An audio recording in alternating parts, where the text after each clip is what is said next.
رسول اللہ کون سا فرقہ جنتی ناجیہ نجات پانے والا کون سا ہوگا؟ تو ہمارے نبی کا ہم پر یہ احسان کہ آپ نے وہ نام نہیں. آپ اگر کہتے اہل حدیث ہوں گے تو جمعے کی نماز میں ٹانگیں چوڑی کر کے پڑھاتا, میں زور سے آمین کہتا. ایسا ہی ہے نا. ہمارے نبی کہتے کہ وہ حنفی ہوں گے تو جتنے اہل حدیث ہیں وہ کیا بن جاتے؟ سارے حنفی بن جاتے. ہمارے نبی کہتے کہ وہ ہری پگڑی والے ہوں گے, اب تو انہوں نے بھی سفید کر دی پگڑی, تو ہم سب ہرے ہرے ہوتے یہاں پہ. کیا خیال ہے؟ پگڑی بھی ہری ہوتی, اور اب مجھے نہیں پتا ان کا کیا کیا ہرا ہوتا ہے, اللہ بہتر جانے. اور کیا ہرا ہوتا ہے؟ پین ہرا ہوتا جی, کنگھی ہری ہوتی ہے, شکریہ جی, ٹیوب لائٹ ہری. اچھا خیر, نبی فرماتے وہ دیوبندی ہوں گے تو سب لوگ اپنے نام کے ساتھ کیا لگاتے؟ دیوبندی. نبی نے نام, نبی فرماتے وہ شیعہ ہوں گے تو سب کیا بنے ہوتے؟ ہم محرم میں کالے کپڑے پہن کے بیٹھے ہوتے, سب اپنے آپ کو شیعہ ثابت کرنے میں لگے ہوتے. نبی نے علامت بتائی تاکہ ملتے جلتے ناموں سے دھوکہ نہ کھائیں, ناموں سے متاثر نہ ہو, نام کچھ بھی ہو. اول تو ہمارا نام مسلم رکھ دیا ہے قرآن نے, تو ہم سب کیا ہیں؟ مسلم ہیں, جس کو اردو میں مسلمان کہا جاتا ہے. ہمیں کسی اور شناخت کی بالکل ضرورت نہیں ہے. سوال پیدا ہوتا ہے پھر یہ مشہور کیسے ہو گئے دیوبندی بریلوی؟ میں بار بار کہتا ہوں یہ لوگوں نے نام دیے ہیں آسانی کے لیے. مثال کے یہ لوگ کیوں نام دیتے ہیں؟ آپ کہیں رشتہ لینے کے لیے جائیں, لڑکی والے آپ کا کانسیپٹ پوچھنا چاہتے ہیں کہ یہ میلاد شریف والا ہے, تیجے 40 والا ہے, ربیع الاول میں پروگرام والا ہے, یا یہ والا نہیں ہے. اب وہ پوری ڈیٹیل پوچھیں تمہارا عقیدہ کیا ہے, پوری ڈیٹیل کے بجائے شارٹ نام رکھا ہوا, بھائی جو یہ کرتے ہیں ان کو بریلوی کہا جاتا ہے, جو یہ نہیں کرتے ان کو کیا کہا جاتا ہے؟ دیوبندی. تو ان شارٹ وہ انہوں نے, کیونکہ مسلمان تو دونوں ہی کہلاتے ہیں نا. ایک صاحب مجھے کہنے لگے آپ حنفی کیوں ہیں, آپ مسلم کیوں نہیں ہیں؟ میں نے کہا ہم حنفی شافی کے مقابلے میں ہیں, غیر مسلم کے مقابلے میں ہم مسلم ہیں. ہم دیوبندی بریلوی کے مقابلے میں کہلاتے ہیں, غیر مسلم کے مقابلے میں تھوڑی ہم دیوبندی ہیں, تو مسلم ہیں. تو اللہ نے ہمارا نام مسلم غیر مسلم کے مقابلے میں رکھا ہے. باقی نام بھی ہم نے نہیں رکھے, پبلک نے اپنی آسانی کے لیے رکھے, پھر وہ مشہور ہو گئے. ورنہ نہ دیوبندیت میں کچھ ہے نہ بریلویت میں کچھ ہے. اصل میں تو وہ علامت جو نبی بیان کر رہے ہیں, وہ علامت جس میں پائی جائے گی, خواہ وہ دیوبندیت کے نام سے ہو, اہل حدیث کے نام سے ہو, بریلوی کے نام سے ہو, شیعہ کے نام سے ہو, سنی, اس سے کوئی فرق نہیں پڑتا. نام تو وہی دینا چاہیے مسلم. لیکن میں بتا رہا ہوں لوگ اپنی آسانی کے لیے نام دیتے ہیں. کس مکتبہ فکر سے آپ کا تعلق ہے؟ تاکہ ان شارٹ بات ہو جائے نا. تو نام نبی قرآن نے ہمیں مسلم دیا, اور علامت کیا بتائی؟ صحابہ نے پوچھا یا رسول اللہ کیا کون سا فرقہ؟ آپ نے فرمایا ما انا علیہ و اصحابی.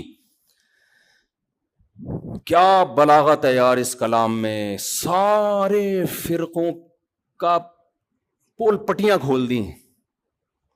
آپ نے یہ نہیں فرمایا جو قرآن کو فالو کرے گا, یہ نہیں فرمایا, کیونکہ ہر فرقہ نسبت کہاں کرتا ہے؟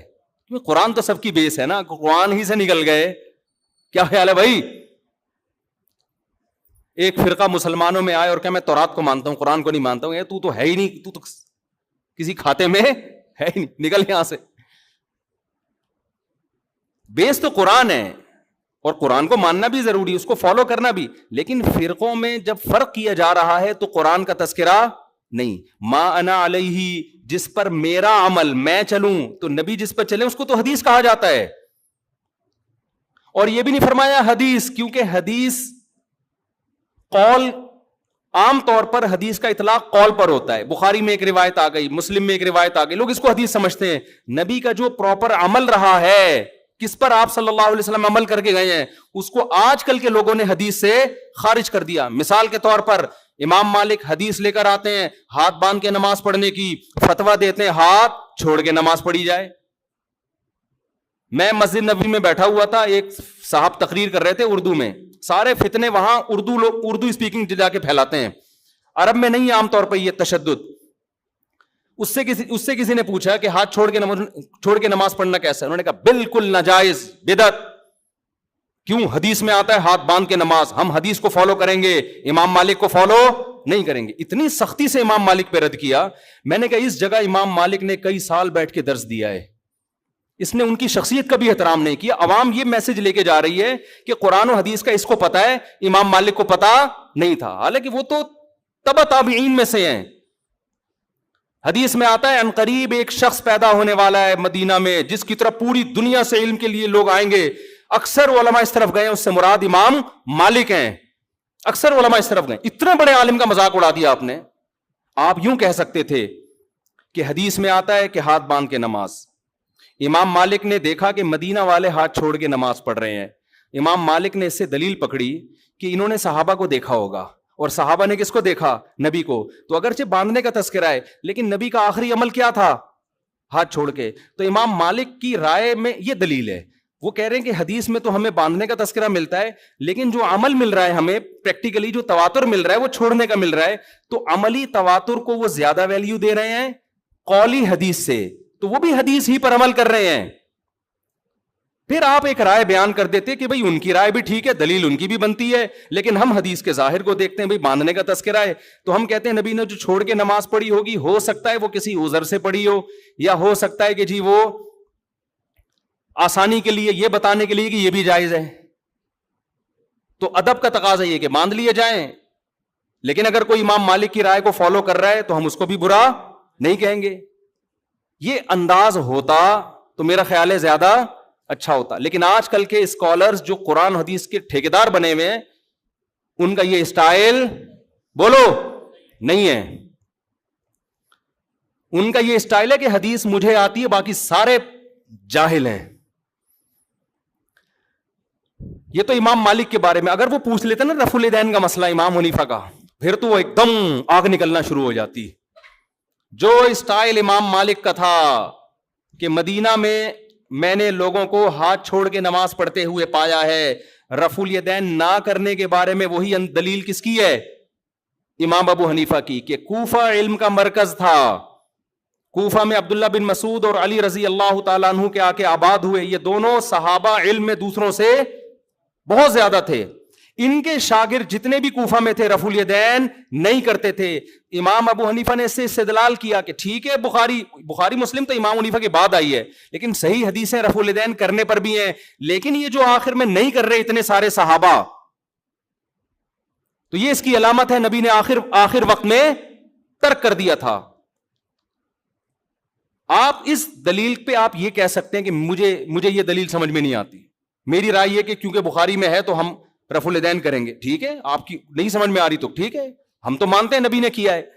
لیکن اگر ابو حنیفہ اہل کوفہ اور صحابہ تابعین جو ان کے شاگرد تھے ان کے عمل سے استدلال کرتے ہوئے نہ کرنے کا فتویٰ دے رہے ہیں، آپ ان کی نماز کو بولو خلاف سنت ہے، اس کا مطلب آپ اپنی رائے کو دوسرے پر تھوپنا چاہتے ہیں. امام ترمذی جو امام بخاری کے شاگرد ہیں، جب رفع الیدین کرنے کا ذکر کیا نا انہوں نے، آپ ترمذی میں دیکھ سکتے ہیں عربی میں، تو اس میں کہتے ہیں وَبِهِ يَقُولُ بَعْضُ أَهْلِ الْعِلْمِ مِنْ أَصْحَابِ النَّبِي، رفع الیدین کرنا بعض اہل علم صحابہ کی رائے تھی. جب رفع الیدین نہ کرنے کا تذکرہ کیا ہے تو پھر لکھتے ہیں وَبِهِ يَقُولُ غَيْرُ وَاحِدٍ مِنْ أَهْلِ الْعِلْمِ مِنْ أَصْحَابِ النَّبِي، یہی اہل علم صحابہ میں بہت سارے لوگوں کی رائے ہے. یہ کون کہہ رہے ہیں؟ امام بخاری کے شاگرد. حالانکہ وہ خود بھی رفع الیدین کے قائل تھے، لیکن دلیل میں صحابہ کی جب بات آ رہی ہے تو کیا کہہ رہے ہیں؟ تو میں آپ سے عرض کر رہا ہوں کہ ہر محدث، ہر مجتہد کا اپنا ایک اصول ہوتا ہے، اور اس کا بنیادی مقصد کس کو فالو کرنا ہے؟ نبی کو فالو کرنا. تو آپ صرف قولی حدیث لے رہے ہو، نبی کا عمل نہیں دیکھ رہے، یہ مسٹیک ہے. تو نبی نے پہلی علامت کیا بیان کی؟ ما انا علیہ، بولو نا، وہ اصحابی، جس پر میں ہوں، جو میرا عمل ہے جس پر. تو یہ نبی کا عمل تھا. اب اس عمل میں اختلاف ہو سکتا ہے، کوئی کہہ رہا ہے ہاتھ چھوڑ کے نماز کا عمل تھا، کوئی کہہ رہا ہے ہاتھ باندھ کے نماز کا عمل تھا، کوئی کہہ رہا ہے رفع الیدین کا عمل تھا، کوئی کہہ رہا ہے نہ کرنے کا عمل تھا، آخر عمل. ٹھیک ہے، یہ اختلاف شریعت میں ناپسندیدہ نہیں ہے. اس اختلاف کی بیس پہ فرقے نہیں بنتے، کوئی بنائے گا تو وہ جہنمی ہے. اور یہ اختلاف صحابہ میں بھی تھا، کیونکہ دونوں میں وہ علامت پائی جا رہی ہے ما انا علیہ. کامیاب فرقے کی علامت کیا ہے؟ جس پر نبی کا عمل. تو نبی کا عمل دونوں پر ہے نا. تو اس میں آپ دونوں میں سے کسی کو بھی غلط بولو نہ یار، نہ ہاتھ باندھ کے نماز پڑھنے والے کو، نہ ہاتھ چھوڑ کے، نہ رفع الیدین کرنے والے کو، نہ کرنے والے کو، کیونکہ دونوں کے پاس دلیل ہے، دونوں مکتبہ فکر کی، اور دونوں کہاں سے ثابت کرتے ہیں؟ نبی سے. تو اس بیس پہ جتنا بھی اختلاف ہو، اس اختلاف سے جنت اور جہنم کا فتویٰ نہیں لگتا. سمجھ میں آ رہی ہے بات؟ اگلی بات، نبی یہاں کہہ کے رکے نہیں صرف ما انا علیہ. اگر آپ رک جاتے تو ہم صحابہ کو بیچ سے نکال دیتے. ہم کہتے ہیں حدیث میں کیا آ رہا ہے، بس نبی نے فرمایا وَأَصْحَابِي. کیوں؟ اب دیکھو ترتیب کیا ہے. آپ نے قرآن کا ذکر کیوں نہیں کیا؟ کیونکہ قرآن کی لوگ ایسی تشریح کریں گے جو نبی کی تشریح کے خلاف. جیسے غامدی صاحب، اللہ ان کی عمر میں برکت دے، بہت ساری تشریحات ایسی کرتے ہیں قرآن کی جو حدیثوں کے خلاف جا رہی ہیں. نبی نے شادی شدہ زانی مرد کو رجم کیا ہے، ساری دنیا جانتی ہے، متواتر روایات ہیں. وہ قرآن کی آیت کی تشریح کرتے ہیں کہ زانی مرد اور عورت کو 100 کوڑے مارو. وہ تشریح ایسی کر رہے ہیں جس میں شادی شدہ کو بھی شامل کر رہے ہیں، حالانکہ یہ کنواروں کے بارے میں نازل ہوئی ہے. حدیث سے پتہ چلتا ہے، متواتر حدیث سے. تو نبی نے کیا فرمایا؟ قرآن کا تذکرہ کیوں نہیں ڈائریکٹ اپنے عمل کو پیش کیا، تاکہ لوگ قرآن کی وہ تشریح نہ کریں جو میرے عمل کے، صرف میری حدیث نہیں، میرے عمل کے بھی خلاف ہو. اور عمل بھی نبی کا اصل میں حدیثی کہلاتا ہے. 2 قسم، ایک قولی اور ایک فعلی.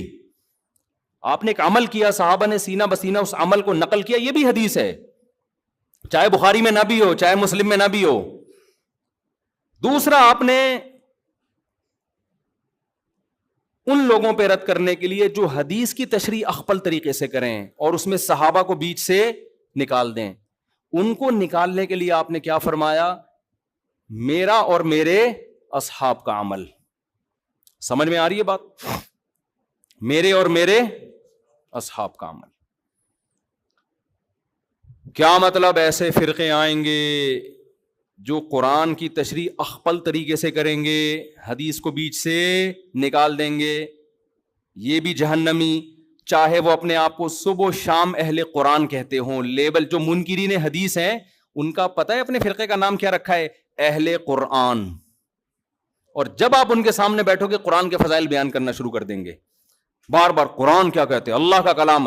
مقصد قرآن کی فضیلت نہیں ہوگی، مقصد حدیث کا انکار ہوگا.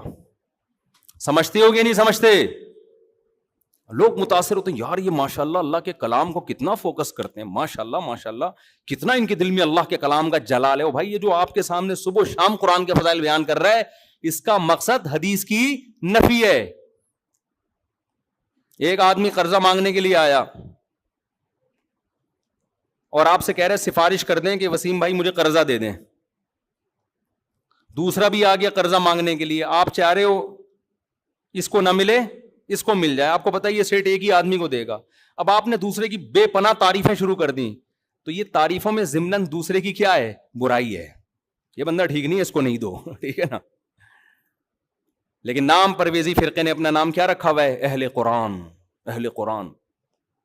تو اسی طرح جب حدیث نبی نے ہمیں پہلے بتا دیا، کچھ لوگ ایسے آئیں گے جو حدیث کی تشریح ایسی کریں گے جو صحابہ کی سمجھ میں نہیں آئی. نام کچھ بھی رکھ سکتے ہو آپ، اہل حدیث رکھ سکتے ہو آپ، اہل قرآن رکھ سکتے ہو آپ، دیوبندی رکھ سکتے ہو آپ، محمدی رکھ سکتے ہو، کچھ بھی رکھ سکتے ہو. عمل دیکھا جائے گا پریکٹیکلی ہو کیا رہا ہے. بھئی صحابہ کیوں نہیں، صحابہ کا فتویٰ یہ کیوں نہیں ہے؟ اور ان صحابہ میں بھی آپ نے سب سے زیادہ ہائی لائٹ کیا خلفائے راشدین کو. علیکم بسنتی وسنت الخلفاء الراشدین المہدیین، میری اور خلفائے راشدین کی سنت کو لازم پکڑو. میں دعوے سے کہتا ہوں خلفائے راشدین کے دور میں کوئی ایک مسجد دکھا دو جس میں رمضان میں 8 رکعت تراویح ہوتی ہو، کوئی ضعیف سند دکھا دو میرے بھائی. آپ بخاری مسلم کی حدیثیں جو 8 رکعت والی اس کی تشریح ایسی کر رہے ہیں جو صحابہ میں کسی کی سمجھ میں بولو نہیں آئی. اس کا مطلب آپ کی تشریح غلط ہے. بعض لوگ کہتے ہیں حضرت عمر سے ایک ضعیف روایت پیش کرتے ہیں کہ اس میں 8 کا تذکرہ ملتا ہے، وہ ضعیف روایت ہے. مان لو تو صحابہ کو نبی نے حکم دیا عمر کو فالو کرو نا.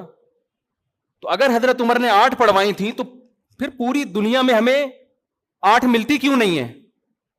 کوفہ میں، بصرہ میں، دمشق میں، مصر میں 8 سے زیادہ کیوں ملتی ہیں ہمیں؟ آج لوگ کہتے ہیں مکہ مدینہ میں 8 ہو رہی ہیں. بھئی آج کا مکہ مدینہ لوگے یا 1200 سال 1300 سال پہلے کا مکہ مدینہ لوگے؟ آج لوگ کہتے ہیں سعودی عرب میں 3 کو 1 کہتے ہیں. او بھائی سعودی عرب میں آج کہتے ہیں نا، 1400 سال سے سعودی عرب میں 3 کو 3 ہی کہتے تھے. تو 1400 سال سے جو اسلام تھا وہ والا صحیح تھا یا آج جو اسلام ہے وہ والا صحیح ہے؟ کھوپڑی کام نہیں کر رہی لوگوں کی. یعنی عجیب. ایک صاحب مجھے کہنے لگے آپ لوگ پتہ نہیں کیا باتیں کرتے ہو، وہاں تو مصر میں بھی 3 طلاق کا 1 ہو گئی ہے، سوڈان میں بھی 3 1 ہو گئی ہیں، اور پاکستان میں بھی ہو رہی ہیں قانونی. اور میں نے کہا یہ اب ہو رہی ہیں. اسلام آج آئے 1400 سال پہلے آیا تھا. اب ہونا اس کی علامت ہے کہ اب تک نہیں تھا، اب تک 3 ہی تھیں. لوگ کہتے ہیں پوری دنیا میں 8 تراویح ہو رہی ہے، آپ لوگ کو پتہ نہیں کیا 20 پڑھ رہے ہو. کب سے شروع ہوئی ہیں 8؟